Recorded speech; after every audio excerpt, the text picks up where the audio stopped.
কখনো কখনো যাকে নিজের সব কিছু ভেবেছিলাম সেই মানুষটাই সবচেয়ে বড় শিক্ষা হয়ে যায়। ভালোবাসা ব্যর্থ হয়েছে বলে জীবন ব্যর্থ হয়ে যায় না। যে চলে গেছে তাকে ধরে রাখার চেয়ে নিজেকে গড়ে তোলা অনেক বেশি গুরুত্বপূর্ণ। যে মানুষ তোমার মূল্য বোঝেনি তার জন্য কাঁদা বন্ধ করো।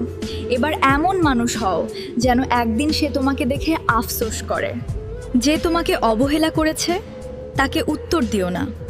তোমার সফলতাই হবে সবচেয়ে বড় জবাব। প্রতিশোধ নেওয়ার দরকার নেই। নিজেকে এতটা সফল বানাও যাতে তোমাকে হারানোই তার জীবনের সবচেয়ে বড় ভুল হয়ে যায়। বারবার ভেঙে পড়ো না। একবার এমনভাবে দাঁড়াও যেন আর কেউ তোমাকে ভাঙার সাহস না পায়। যাকে নিজের পৃথিবী ভেবেছিলাম সেই শিখিয়ে দিল মানুষ বদলাতে সময় লাগে না, শুধু স্বার্থ লাগে। ভালোবাসা হারিয়েছ? দুঃখ করো না। এখন সময় নিজেকে এমন উচ্চতায় নিয়ে যাও যেখানে পৌঁছাতে সবাই পারে না।